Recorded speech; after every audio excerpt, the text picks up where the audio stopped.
आपसे आग्रह है कृपया अपने फ़ोन स्विच ऑफ कर लें या साइलेंट मोड पर रख दें। पैनल के सदस्यों से मेरा अनुरोध है कि मैं एक एक कर आपको मंच पर आमंत्रित करूंगी। पहले मैं आपका परिचय पढ़ूंगी, उसके बाद कृपया आप आएं और स्टेज पर अपना आसन ग्रहण करें। तो first of all Mr. Navtej Sarna is going to preside this session. उनके बारे में मैं आपको परिचय देना चाहूँगी। Navtej Sarna was India's ambassador to the United States, High Commissioner to the UK and Ambassador to Israel. He has also served as Secretary to the Government of India and as the Foreign Office spokesperson. His novel Crimson Spring won the KLF Award for Best Fiction Book of 2022. Sir, I take this opportunity to invite you on stage. आप लोगों की तालियां बजें तो ज़रा इस सत्र में कुछ जान आए। इसके बाद जितने वक्तागण हैं उनमें सबसे पहले मैं आवाज़ दूंगी फ्रांस से पधारे डैनियल नेगस जी को। Daniel Negus, a French scholar of Telugu literature and culture, a beautiful combination. He is a retired associate professor and head of the Telugu section at INALCO, University of Paris, Sorbonne.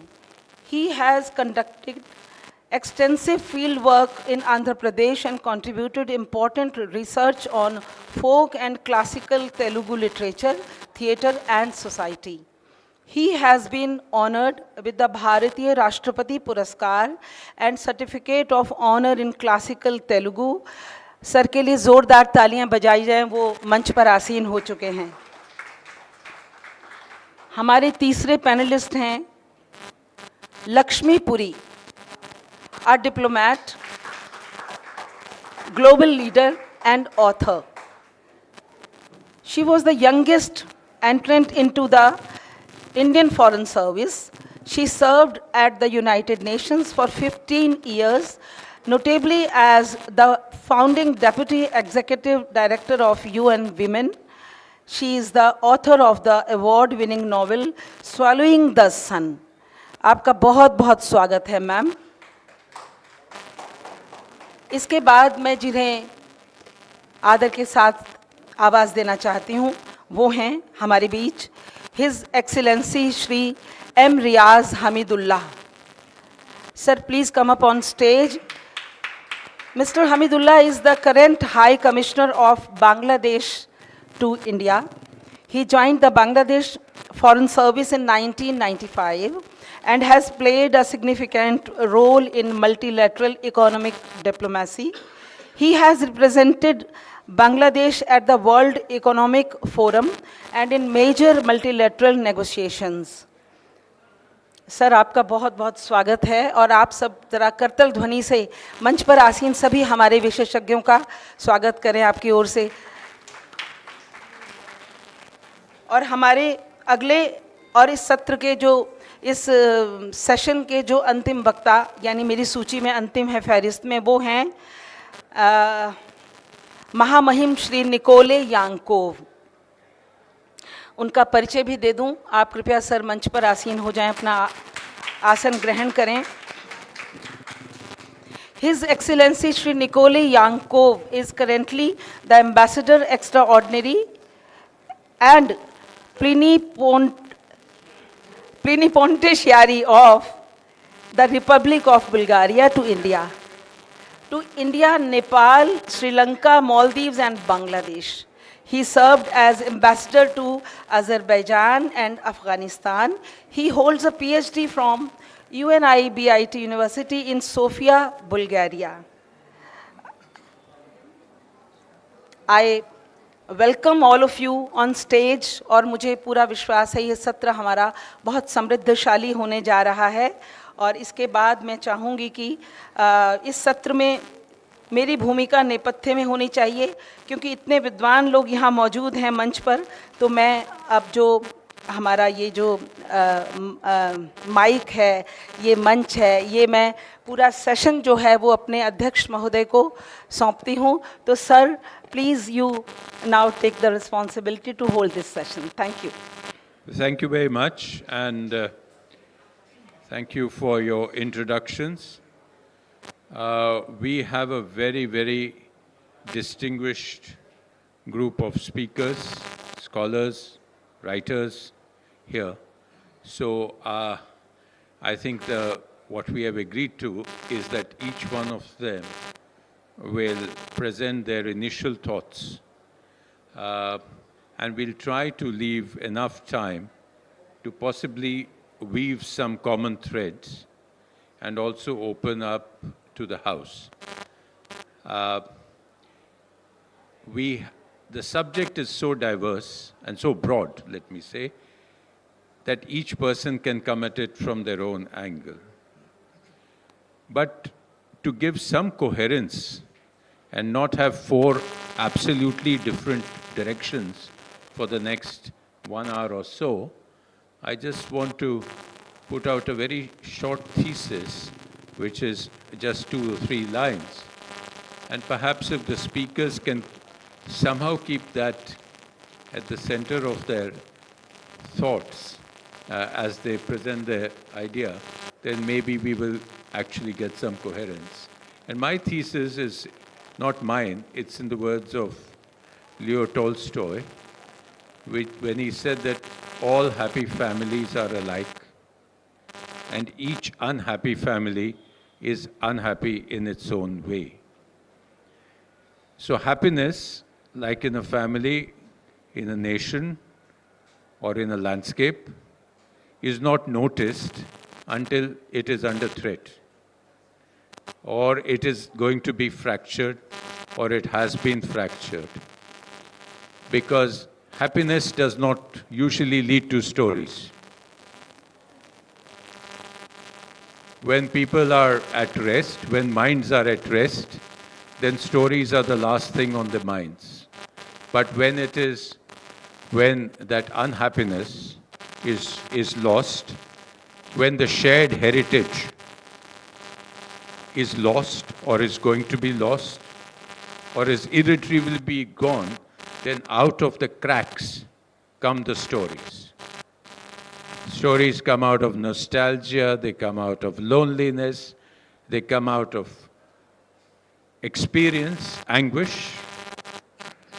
So I'm wondering whether this can be a common thread, but I will not impose it on any of the distinguished speakers. Each one of them will think their way through, and I'm going to request Ambassador Lakshmi Puri to begin this session. Thank you, Ambassador. Thank you, Ambassador Saran, and distinguished fellow panelists.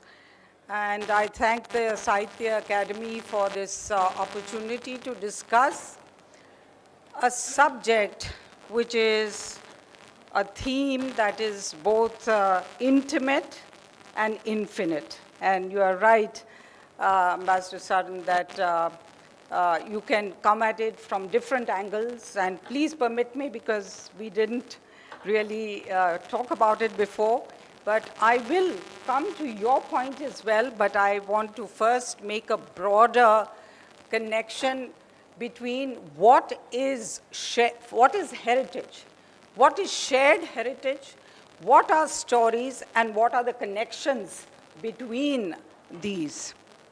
So, and also to relate it to the Indian shared heritage. So what is Indian shared heritage and the philosophy of Indian shared heritage? The first is, there are these three beautiful thoughts from the early moorings of our civilization, which illuminates this intermeshing of shared heritage and diverse stories. And these are Vasudhaiva Kutumbakam. The other is Ano Bhadra Kratavo Yantu Vishwata. And the whole world is a family, is as followed by, let noble thoughts come to us from every direction in the world. And then, ekam sat vipraha bahuda vadanti. Truth is one. The wise express it in different ways. And I believe that stories, wherever they come from pain, from happiness, from longing, from looking back, looking forward, they all are the ultimate truth. And that truth is expressed in diverse ways, especially in societies and cultures and countries like ours, which are both seeking to share within and share with the outside world, and also absorb so much of the outside world's influences as well. Then, heritage is not only about monuments, manuscripts, or museums. It's a living, breathing ethos of our civilization, the values, ideals, codes, and standards by which we live and which we pass on to our children. And it runs in our DNA. It is in the intellectual, aesthetic, and this is very important, aesthetic and spiritual. I think this morning in the opening, Manoj ji and also the chief guest, the governor, highlighted the spiritual aspect of India's own fountain of literature. And that is something, and heritage, which is very important as well. And then it is, and you of course referred to something that is very deep. We don't, but I do believe that we don't stumble upon, as somebody said, stumble upon heritage. It's there waiting to be discovered or rediscovered, and also shared. And literature is definitely at the center of that heritage that certainly we are here to discuss. Now, it lives in Kalidas's lyrics, Kabir's couplets, Mirabai's bhajans, Ghalib's ghazals, Tagore's odes, Premchand's prose, and Mahadevi Varma's Chayavadi fire. It speaks to in every tongue of India, and I know that in this we have representation from some 100 languages in this literature festival. From Assamese to Tamil and Telugu, and it's wonderful to have you represent Telugu. By the way, my novel is also being translated into that and launched next month. Today, this living tradition has found global recognition, and Kozhikode becoming India's first UNESCO city of literature. So literature is our inheritance and our horizon, the compass by which we remember, imagine, and renew. Now, shared heritage is what we collectively live, inherit, and transmit across communities. This is very important. Across communities, generations, and regions. It includes our festivals, philosophies, languages, customs, rights. In a previous panel, we were referring to customs and rights, how they influence heritage, and most importantly, our storytelling traditions, diverse in form, but united in spirit. And it's one of the finest expressions, from Tamil epics, Mani Meklai and Sila Padikaram, to the Satyanarayan Katha recited across households, from Tukaram's Abhangs and Bulle Shah's Kafis, to Assam's ballads and Rajasthan's desert poetry, Indian literature captures both who we are and what we share and what we want to be. So, through stories, written and oral, sacred and secular, we share our shared heritage continues to speak not just to us, but to the world. And it has done to the world. Whether it is through our epics or now how our writers are spanning the globe. Now, at the heart of our heritage are stories, and they carry memories, transmit values, connect past, present, and future. And India is a civilization of storytellers, from oral epics to speculative fiction, and whether you go to, and I have a whole list of north to south, east to west, what are the storytelling traditions here. But just very quickly, Dastan-e-Amir Hamza in the north, Habba Khatun's laments, Heer Ranja, village Mahabharats. In the west, you have Pabuji's ballads, Narsim Mehta's bhajans, Ovis and Abhangs. In the east, we have Mangal Kavyas, Tagore, Pala, Dashkatiya, Sankadev, Lachit Borpukhan. And then Bihar, where we are, the cradle of the civilization that is Patna and the environs.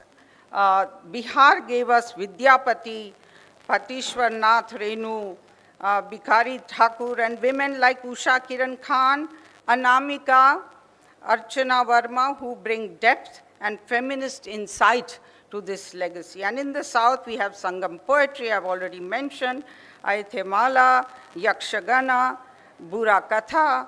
And in the south and in the northeast, we have Nagaland's warrior songs, Mizoram's melancholic ballads, Manipur's Moirang Sayosan epics, a Gond folk tale about trees and rivers. The linkage, let's come very quickly to the linkage. The linkage is that heritage is the soil and stories are the seeds that we show. And together they form the garden of civilization, a web of meaning, memory, and ingenuity. Shared heritage ensures continuity, diverse stories ensure creativity. And without one, the other withers. Together, they sustain humanity's many projects. And my novel, Swallowing the Sun, is very much rooted in this intermeshing of shared heritage and diverse stories. And it brings, in particular, not only brings forth the shared heritage of Indian civilizational values, but also the diversity of stories that come, for example, from one particular part of India, that is Maharashtra, but also it's pan-India, and it tells the story about a young girl's attempts to be like Muktabai's aunt and rise to devour the very light that is once denied to women like her. So these are, so I would, in the end, I would like to say that in a country like India, which is continental in size, civilizational in scope, there is an inherent sharedness within and beyond. And there is India is a melting pot, but also a wellspring, shaping and influencing cultures east and west of us. Now, this impulse to share finds its most powerful expression in stories, diverse, rooted, and breathtaking. They are not separate strands. They are inextricably linked. And one gives us our sense of belonging, the other our voice in the world. And today's stories become tomorrow's shared heritage. Thank you very much. Ambassador Puri has given a completely different frame, as I'm sure the other three speakers will also do. But to take you far afield and into Europe and perhaps linkages with Telugu and India. David Nurses. हम देखेंगे इस सभा में सब लोगों को नमस्ते नमस्कार अंदरिकी नमस्कारं अने तेलुगुलो चेप्ते. Why should I speak a little bit of Hindi that I know and it is so little?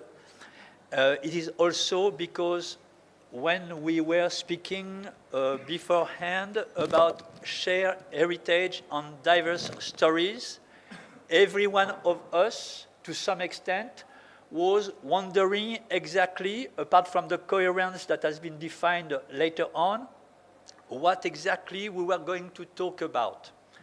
Because when I myself when I read the topic of shared heritage, I was thinking at first about the shared heritage that, for instance, I now bear in my own body and mind in regard to having coming so far away in a land where pravartana, the behavior, the mentality, the customs, the way of life, the politeness, or the Maryada. Maryada does not exist, for instance, as a concept in the European tradition as far as I know. Because this also refers to some type of civilizational aspect of India. And when we look at Europe, we would see that the civilizational aspects are organized under a different type of paradigm. Sorry, mine is French, and please excuse also my English. That is why, for us, the expression of respect, for instance, does not take the same ways as it is being taken in India. We have the question of politeness, which extends to everybody because of the, heritage of the Enlightenment movement and the philosophical movement of the 17th and mostly 18th century, and of course the heritage of the French Revolution, which brought about a dramatic change in terms of the world order and the world view. From a very hierarchical type of society, we came into an egalitarian type of ideology which encompasses most of our way of life. It doesn't mean that it is true to the extent of reality. It only means that there is a model to be followed. Diverse stories. We may think there are diverse stories between ourselves to be told, and again we add the themes that have been developed about what is, how does heritage comes, but diverse stories can also refer either to our own self-way of understanding what is a shared heritage, either in regard mostly to oneself, or in regard, and I will come to this point now, in regard to the question of experience. Then, I would think that the more creative aspect of what I could express today before you is that relationship that has come to me of being somebody from Paris and France with his own mindset, way of being, and be transported in one way or the other to India. And the very first time I came to India, for instance, I was with a painter-artist friend. And of course, he brought me a lot of his own perspectives and so on during the journey. And when we flew over to Istanbul, then we came by boat, by buses, by trains, by sometimes tractors. we went to Isfahan, Shiraz, many places. We came to Afghanistan, and then we reached Lahore, and then Amritsar. And from that moment, of course, already in Afghanistan, we were not understanding much. We could see that life was completely different.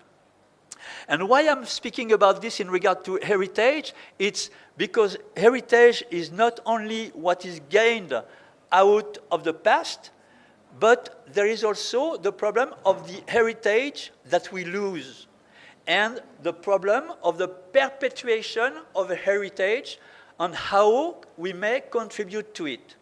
Coming back to my journey, when reaching the Golden Temple, we were seeing the ablutions on the way people would be given devotion. And then we had some journey into India, like many other foreigners coming from afar.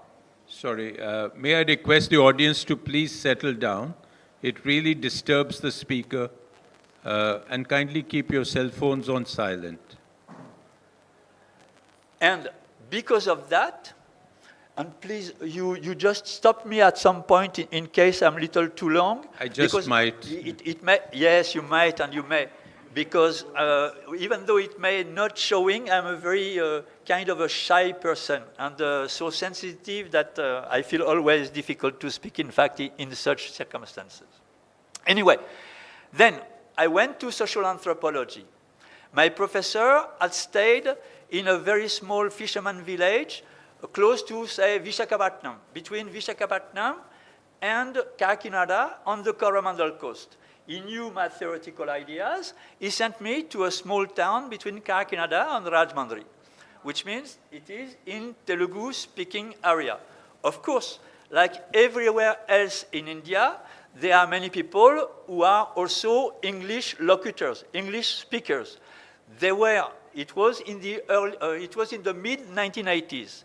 You have to remember that in the mid-1980s, the system of education in India was somewhat different from what it has come to be later in terms of teaching through Hindi more and more, which means that in some parts of India, at that time, people, even though they would be quite educated in English, would not be able to speak in Hindi.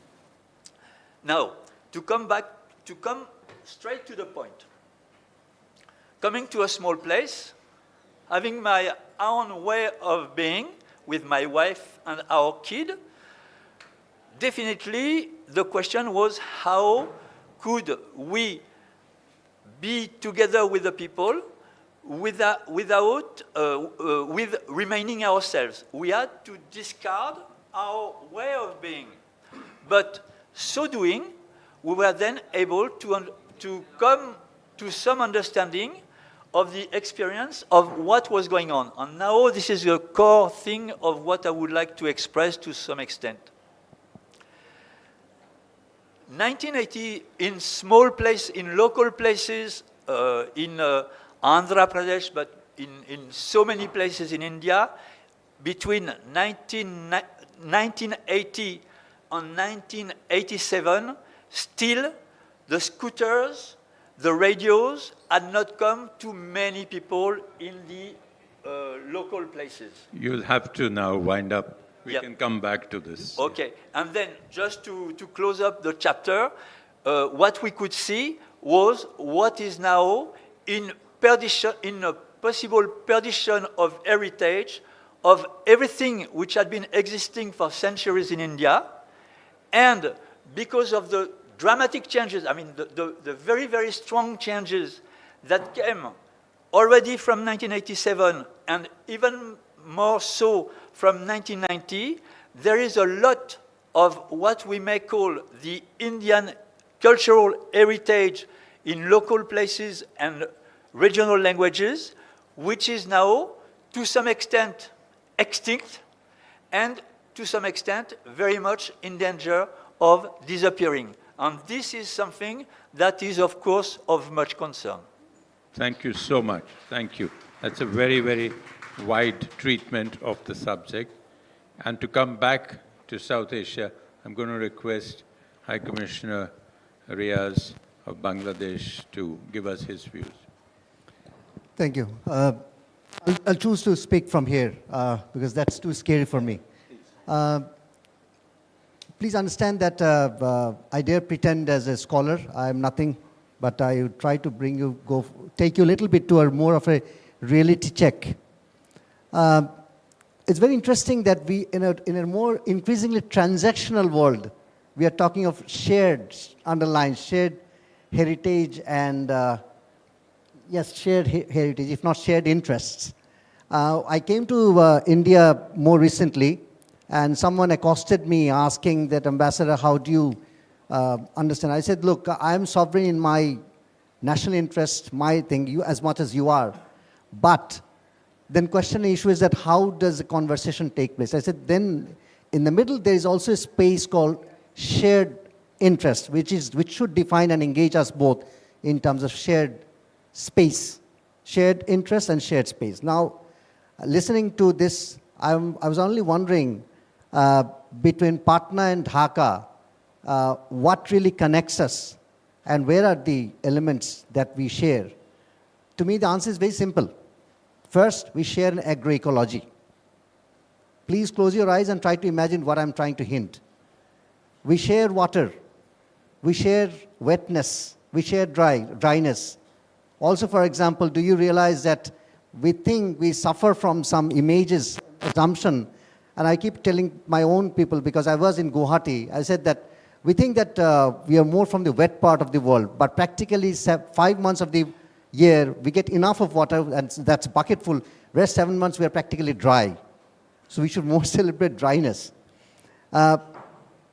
We share monsoon, rain, water.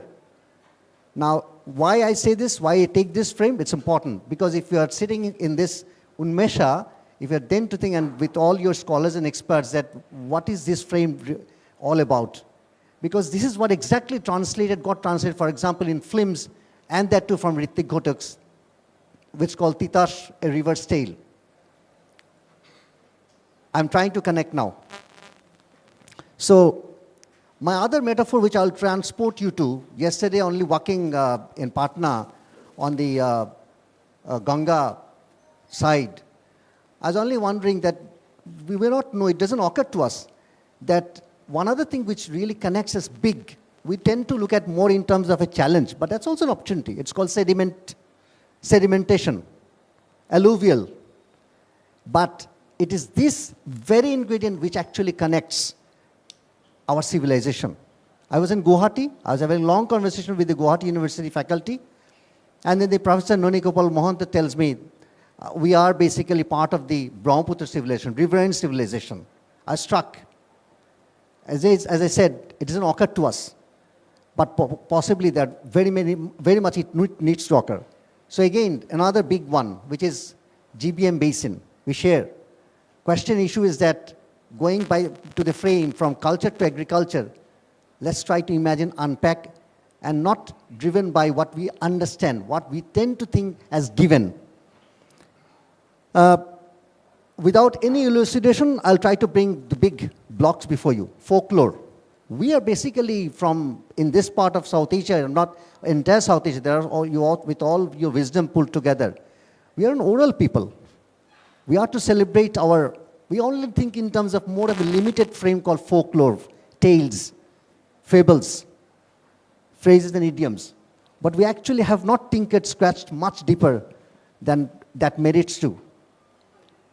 We tend to get driven, and we now have Gen Z something, and it's sad that Zubin passed away. The whole repertoire of music, you come from part of the world where that's life for you, in everything. Subha, Sham, sab kuch. We also don't understand that, as I said, agriculture. I'll bring the illustration that we are part of monsoon and rice inherently. We don't realize that defines, the monsoon is so central. Yeah, if someone can really hold the door, please, it's getting very difficult to concentrate. Is there anybody here from the organization? Yes. Thank you so much. Thank you very much. Because one historian interpreted that, more you move towards the equator, you'd realize that our dress gets from sari to sarong, dress good, and then you move towards a temperate zone, it gets tighter. It's basically so central, but we don't tend to unpack it the way it should. I'm traveling from Delhi, and the whole conversation about this book, Jamdani. So I go to Sualkuchi. Let me transport you all to Sualkuchi in Assam. Sualkuchi in Assam, it's Muga silk. So I connect Muga silk with Jamdani. Same technique of weaving, similar technique of, and then there's a language. But do you realize that they have a language which I do not understand? For example, the Jamdani weavers, only few thousands, and they're not literate, they don't have the numeracy, but they have a language. Unfortunately, that's a language that I cannot copy. Question issue is that what do I share then? How do you define shared? I keep on asking to my own self.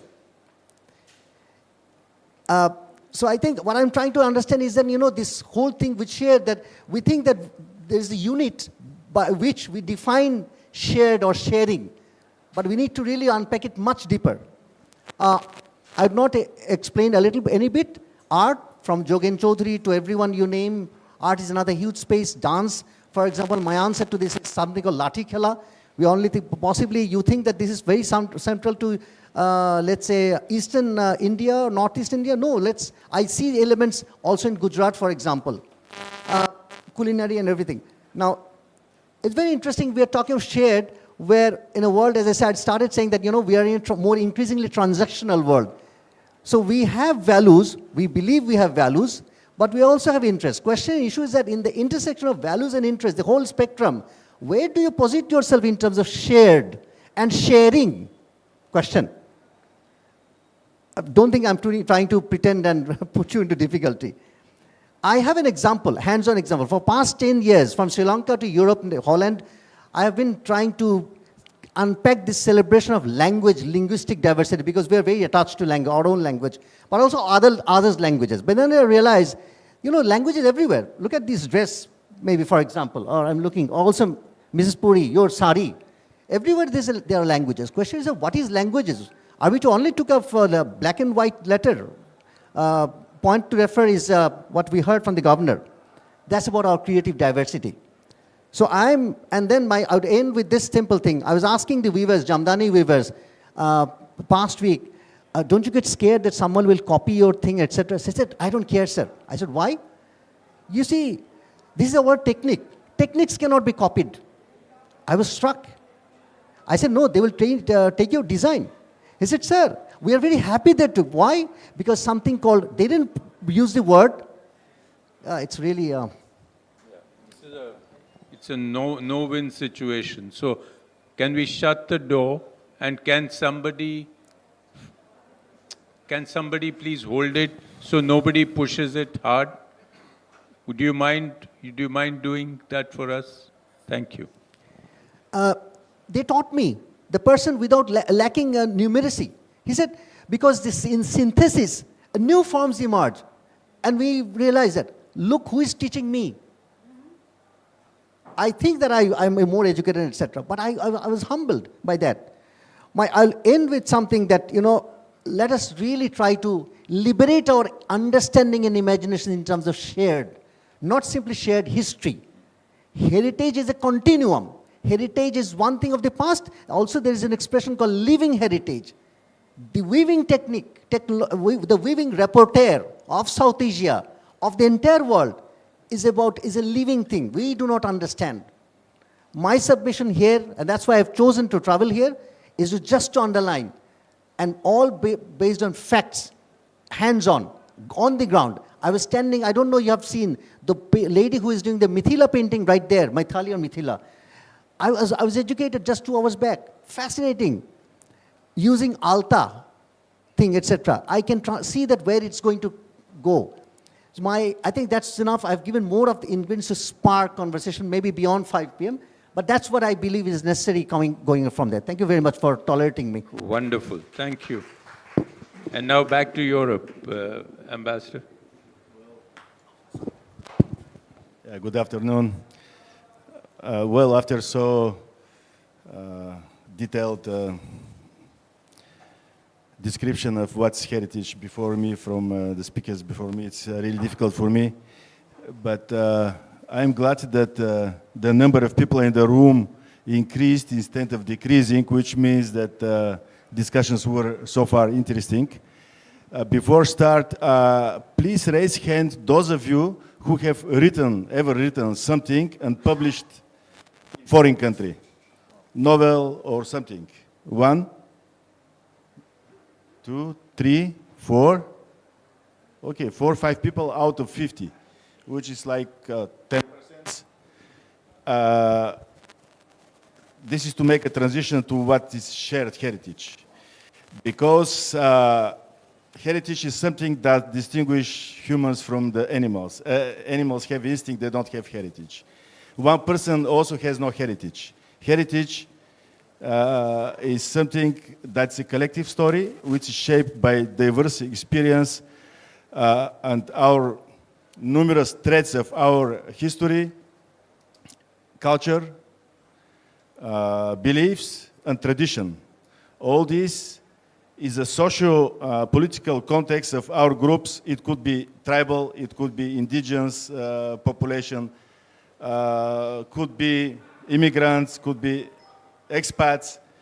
Everybody, every writer or poet, when writes something, he writes from his point of view, depending on the heritage of his social or her social group. My point is that sharing heritage is when writers write something, and when we listen to the story, we understand the story. This is the crossing point between what the writer wanted to say and what we understand. The crossing points usually are very common human feelings like love, hatred, beliefs, or something. This is the only one of the reasons why some authors succeed to publish their books in foreign countries, because people there read them and they find same things they have thinking or in their history or their social environment. Now, why I'm here? I'm ambassador. Those of you who don't know, each embassy represents their country in a foreign country. An ambassador represents the president to the president of the hosting country. One of the main tasks of the embassies is to develop cultural relations, which means to share the heritage. Some embassies, big embassies, have cultural centers like Spanish, Italian, German, American. Some of them have even schools. Smaller embassies, they have cultural attaches. Those cultural attaches, their job is to bring writers, like foreigner writers now are here, or to send writers from India to foreign countries, or dance group, or singers. To share heritage means to share understanding of each other. So the literature, in this case, appears to be the soft power of one nation. The diplomacy usually works on the economical, political means and tools, not to give examples with the current situation. But soft diplomacy or cultural diplomacy uses attraction and persuasion to build relationship between two countries, better understanding between two countries. That's why I'm here with one of the prominent Bulgarian writers of fictional short novels, Mrs. Zdravka Evtimova. She's speaking at 5 p.m. to another panel. I'm here to facilitate her participation and also to recognize the efforts of the Indian ambassador in Sofia and also the academy who brought our writer here to Patna. That's my first time being in Bihar and Patna. I'm very thankful that I'm here. It's so interesting and my privilege to be among so prominent participants and colleagues. Again, to conclude, the concept of shared heritage diverse stories, urges us to listen, learn, and appreciate our commonalities. Every story brings us closer together and enrich our humanity. Thank you. Thank you very much, Master. And having listened to all the four speakers, and for some of those of you who were here at the beginning of this session, you will realize that my thesis was not picked up by any of the four speakers. Also, and I want to explain it now, I didn't explain it in the beginning, because also it was the darkest out of all the interpretations of heritage. And I'm not saying that it was the correct one or the only one. Each one of them was correct in their own way. So the point here is, you come to this issue of, and one thing I want to underline, stories, because this is a literary festival.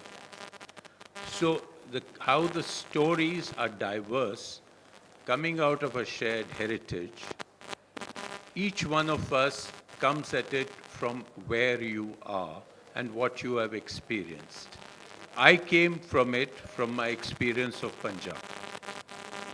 And there you have a very clear situation of a shared heritage that has been truncated, of a shared heritage which has been under attack.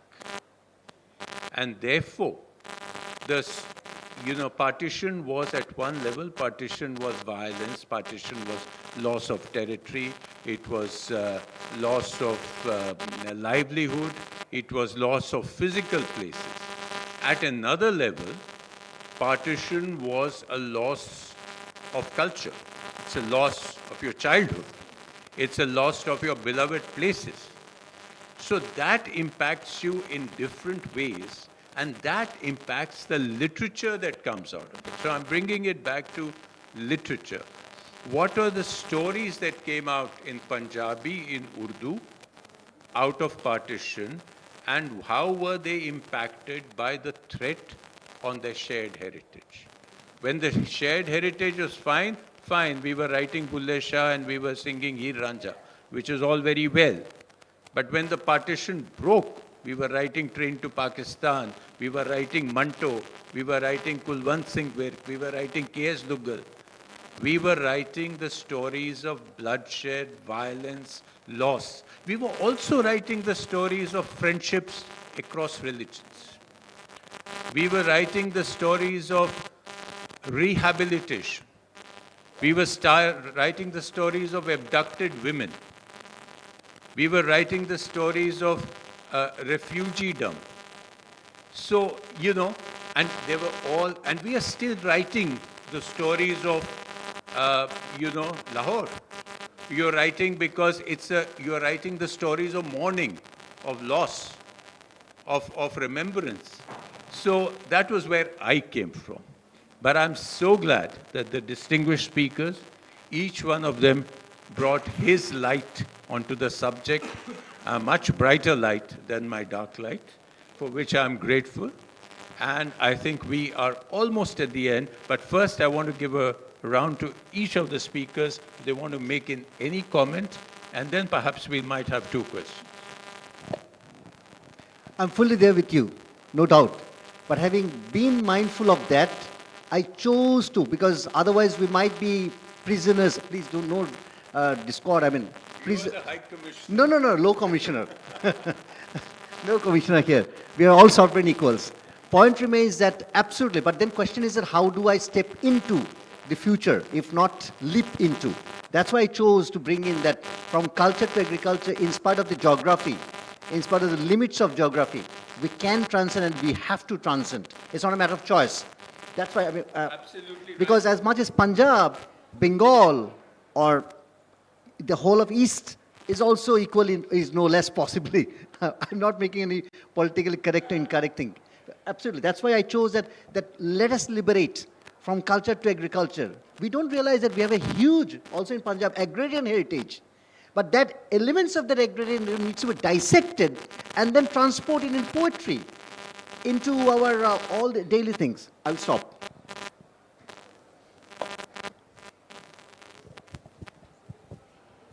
Firstly, to say, Navtej, I entirely agree with, and what a beautiful way of presenting that proposition and illustrating it with the partition story. I shouldn't be sharing this because who knows whether I'll finish the work, but I'm also right now engaged, as I shared with you.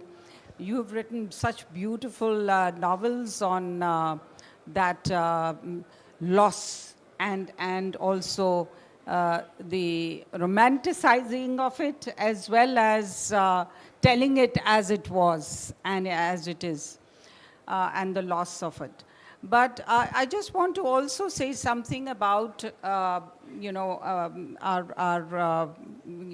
French colleague said just now about what languages have we translated into. I think it's very important that our sharing of our heritage is very much dependent, both within India, in other language, translation into other languages is a very important part of sharing. Because you also asked the question, what is sharing? I think you raised this question. And what there is an increasing, of course, we have always been, some of us have been writing in English. So we have always been, as I keep saying, enriching the global garden of English, to quote my friend Upali. And at the same time, many of our works over the ages by Indologists like you have been translated into other languages. I was in Hungary, I've been in Europe in so many, Germany, Max Muller. So many people have translated and through translation shared heritage. So that's a very important aspect. And today I was told, somebody mentioned to me that AI is now making it possible for instant translation of some of this, heritage works. But of course, that's quite another matter. But I'm just saying translation is key. And for us to go beyond English and go into some of the other, what one would call classic languages, Spanish, French, Portuguese, other languages, and Japanese. I have a soft corner for Japan. So all of these, I think, countries, Chinese, increasingly we need to also, I think, share with everyone, which has also a civilizational, heritage in their own right.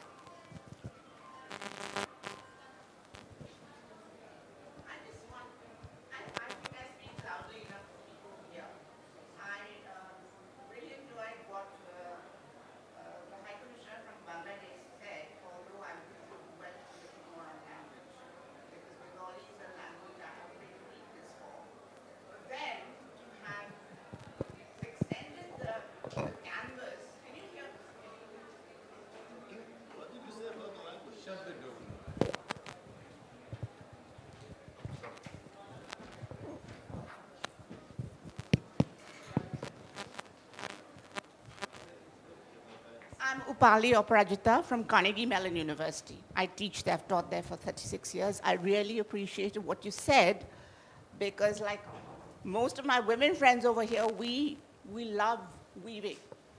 And the metaphors that you sort of linked that to were very interesting. The riparian heritage as well. But I wish you dwelt a little more on language because I love the Bengali language. And it's at the heart that consciousness as well, the shared music. Ustad Vilayat Khan Sahab, Ustad Ali Akbar Khan Sahab, Bahadur Khan Sahab, they're all from what used to be East Bengal is now Bangladesh. So thank you very much, but let me quote from Kabir Das.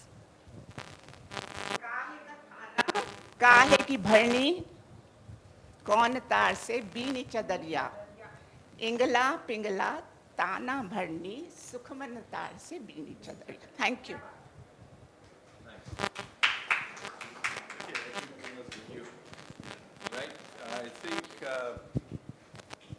I think this could go on for a while, which is always a compliment to the organizers. Our President of the Academy, Mahadevi, sitting throughout the session. Out of all the sessions, he chose this one. We are grateful. And thank each of panelists, speakers, for taking on this very arduous task of interpreting. Thank you so much. Thank you. Sir, please.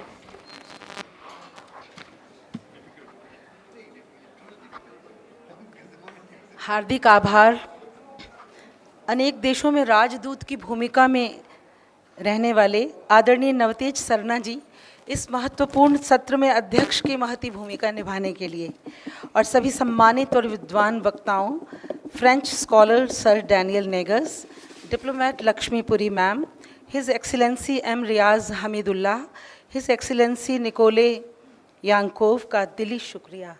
आप सबके मूल्यवान विचारों ने सत्र के निर्धारित विषय साझी विरासत, विविध कथाएं, आज के माहौल में बहुत ही मौजूद है. ये विषय बहुत ही गंभीर विषय है, चिंतनीय विषय है, चिंतन का विषय है. आपने इस पर बखूबी प्रकाश डाला है और हम सबको बहुत बहुत समृद्ध किया है. Thanks each one of you for your visionary views. Ladies and gentlemen, with a round of applause, let's give them heartfelt thanks for such enriching session. और अंततः आप सबकी यहाँ श्रोताओं के रूप में उपस्थिति के लिए भी विशेष धन्यवाद. आप हैं तो यहाँ के सत्र का ये जो है सार्थक हुआ. श्रोता ना हो तो वक्ता का बोलना जो है वो व्यर्थ चला जाएगा. बहुत बहुत शुक्रिया. इस सत्र का अब अवसान हो गया है. हम अगले और अंतिम सत्र के लिए तैयार हैं. आप सबका हम पुनः चाहेंगे कि आप यहीं विद्यमान रहें और मंच पर आसीन हमारे जो बहुत ही आदरणीय सम्मानित अतिथि हैं वो कृपया मंच से नीचे स्थान. एक तस्वीर उसके पहले.